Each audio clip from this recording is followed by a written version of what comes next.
In this class, we will conclude Chapter 8, Business Organization and Structure, by explaining two key topics. First, the informal organization and its relationship with the formal organization. And then it will be followed by the impact of the informal organization on the business. So let's start with the discussion of the informal organization. We spend a lot of time to discuss on the formal organization, the business organization structure, for example, departments, how the departments are functions, how they are linked with each other. And it's the time for us to have a sharing or a brief introduction of the informal organization. The informal organization is the network of relationships that exist within an organization. In other words, it's not on the organization chart. Informal organization is just a network of relationships, but they are within an organization. This network evolves over time and tends to arise through common interests and friendships between members or staff. And these relationships are often across divisions. It's quite common to see network or different networks in an organization because it's caused by many other factors like time, common interests, friendships. It's properly to see some staff in the finance department are the friends of the staff, or some staff in the purchasing department. The friendships were built because they are friends already before joining the company, or they have the work relationship across the divisions or departments. And once they work with each other, they build their friendships and they have a common interest, so they can form a network, which is also known as informal organization. An informal organization will be present to some degree within all formal organizations. We can find some advantages and disadvantages of informal organization. For advantages, it probably have better motivation. If the manager can work with the informal groups within their department, there should be higher levels of motivation and productivity. And next, better communication. As mentioned, informal network or informal organization within a company or an organization is across divisions.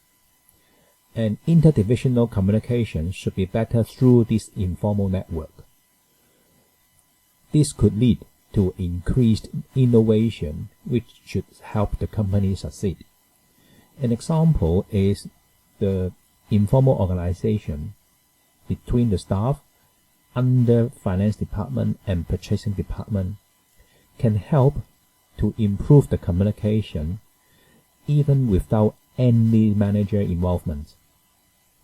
Therefore, the staff in the finance department, they are good friends of purchasing department.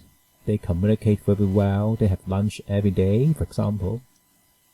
It increased their communication and also the innovation of the work or the task they do every day. It helped the company to succeed in terms of improving efficiency across the departments.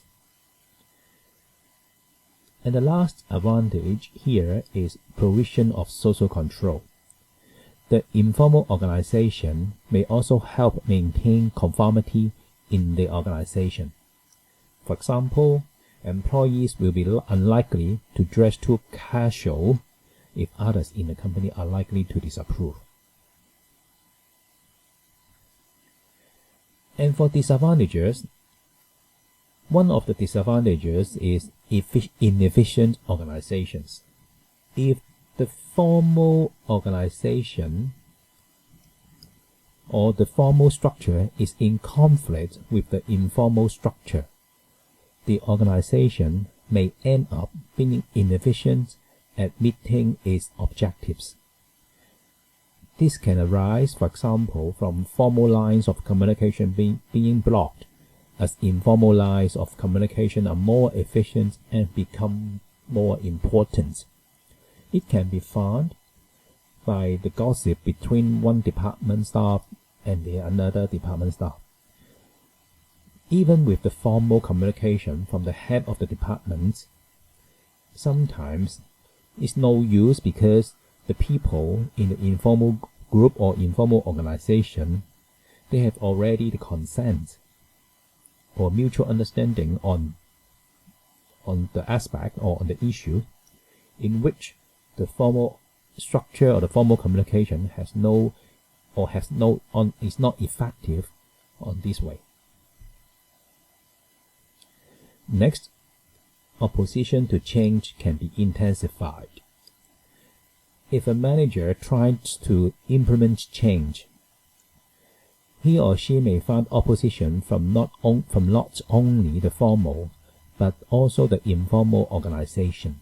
For example, change in one division may lead to company-wide unrest as word of changes spread through the informal network, and other divisions start to be concerned that they will be the next.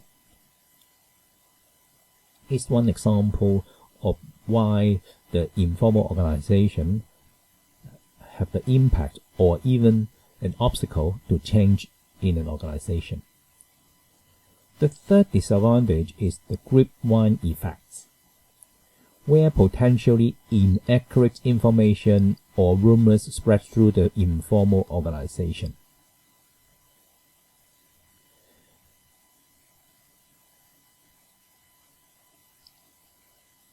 And last but not the least, conformity.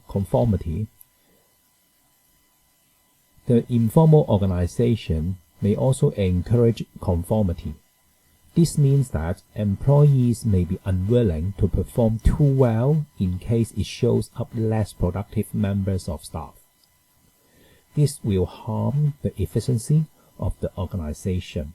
In other words, there's no staff will be very outstanding because of the strong informal organization within the organization, and they would like to be conformed or would like to be in the same form as other to avoid any arguments or any dislike from the others in the group.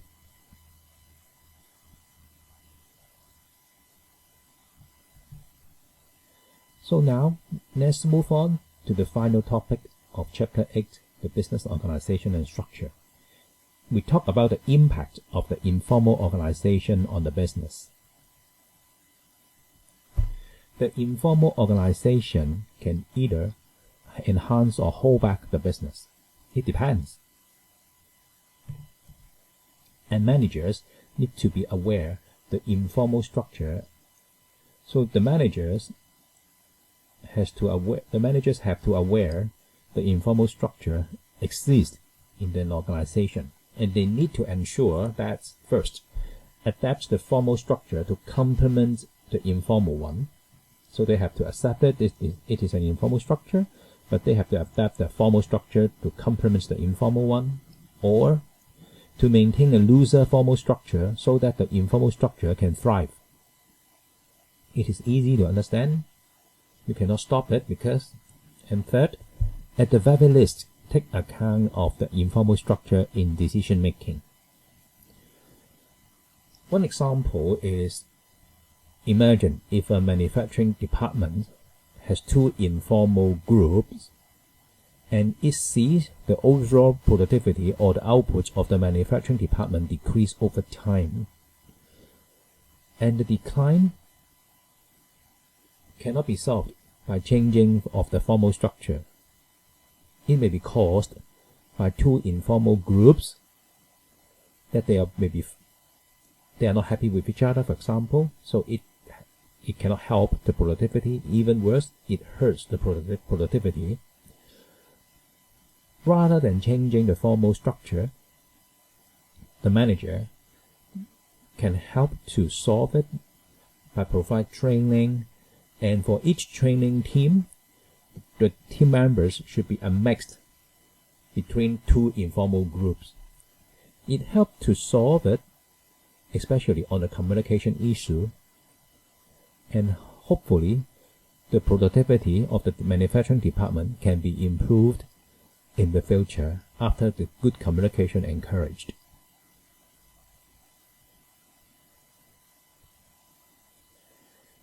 And now in class question time. We have two statements, and which of them is correct or not correct. First statement, informal relationship or informal relationships are shown on organizational charts. And the second statement, informal relationships within an organization can be across divisions. So first, do you agree that the informal relationships can be written down on the organizational charts? And for the second statement, do you agree that the informal relationships can cross divisions within the organization?